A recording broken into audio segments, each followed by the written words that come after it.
Hey guys, Wade here, and in this video I'm actually going to be reviewing the CineBack. I just got it in and I'm excited to put it on my camera here. And I've been looking at these things for about a year now. I'm a huge Pike fan. He's one of the OG video creators here on YouTube, so I've learned a ton from him, so thank you, Caleb. So yeah, so let's get this CineBack on my R5C. Now right now I've got like a small rig cage, I've got the handle, I've got the side handle, and I've got it on a newer plate down here, which seems to have worked fine for the last couple months, but the real concern I have is when I flip this up, I don't like that the screen, how do I show this here? That the screen is just out and it can get damaged. With the CineBack, what you'll see is you can tuck it in and it actually has a place for the screen. So that's kind of one of the main reasons I got this. Also, I kind of wanted to try that boxy feel. And I was watching a video, I'll put his name up on the screen. And this is really silly, but I think it's a tip that any videographer can use. It's not the reason for buying a CineBack, but it makes your camera look more professional. Right now, when I take this to jobs, you'll have the occasional person, oh, take our photo, and they'll do the little peace sign, I want a photo. With the CineBack and how this thing will be rigged out, it won't look like a photo camera. It will look like a legitimate video camera, even though the R5C already is a video camera, which again, sounds silly, but it will just make you look more professional for your clients. But anyway, enough of me yapping. Let's get this thing set up. Okay, so when you open the box, the one thing you need to know is they do have a power safety notice. So I would read that, and I already read it, just to make sure that your camera doesn't do anything power-wise that could blow something up. But when you take it out, it is beautiful. And it's nice and it's sturdy. I love how this looks and feels. I'm excited to get the camera actually in here. So you have the CineBack part, obviously. You get a sticker, which is cool. And then you get the parts to screw it on your camera. Now the one thing, and my only maybe I'll call it critique of opening all this is, I don't know which screws to use. Maybe it's pretty intuitive, but I know Caleb Pike has videos on YouTube about it, so just go on there if you have any questions about how to set it up. But it should be, in theory, pretty easy. So let me deconstruct the camera from this, and we will get it in the CineBack, and I'll be back. Okay, so there's a couple things you need to do before you can actually put the CineBack on there. The first one is he gives you a little screw to put in the bottom of your cage here. So once you do that, you're good there.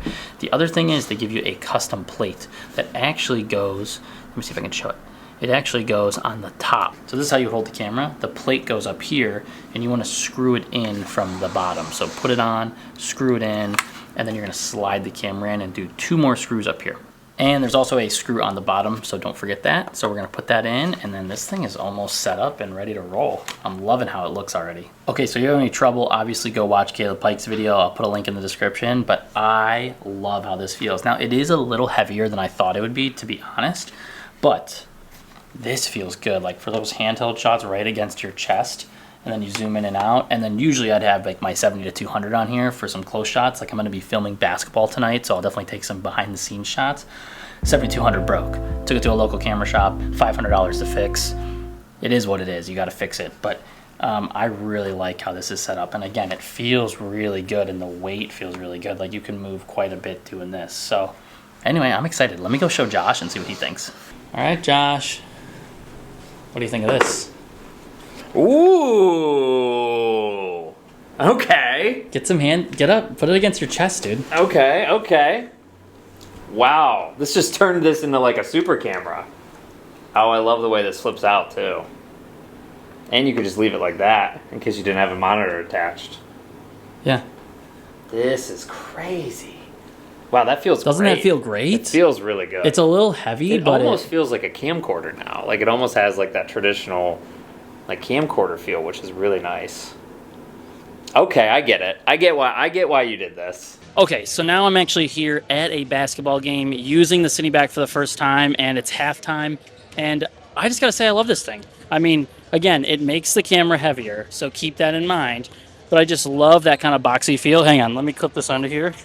I love that I can put it against my chest and shoot, and I just aim like this. It's literally so much better than what I was doing before, where I was just kind of holding the camera, and it kind of felt awkward. And again, the screen going on the side is so nice because I just tuck it away and I look at it all on the monitor. But again, overall, this thing is solid. All right, guys, I'm back home and I'm really enjoying the CineBack. I did add some cable clamps to it to kind of help manage this cables. Now, I don't love how it looks right now. I'll put something up on the screen. But again, it's just a way to get the cables out of my way and hold them against the cage so they're not just flopping around. Before, I had like a really small micro HDMI cable that just didn't really seem to work and felt like I was gonna break it every time I touched it. Again, one big benefit of having the CineBack is having all these D-tap ports on the side. So what I ended up doing is getting a D-tap to like Sony battery here, so then I could like power my monitor that way. So before I had this big chunky Sony battery on it, which worked great and powered the monitor forever, but it was very heavy. So I might just get a smaller version of these if I don't end up liking how this cable kind of runs everywhere. But we'll see. It's nice that I can just plug it in and it powers it. So also one random thing is I got this cable from Small Rig that goes into the monitor. And what's kind of cool is it actually shows you the voltage that it's outputting.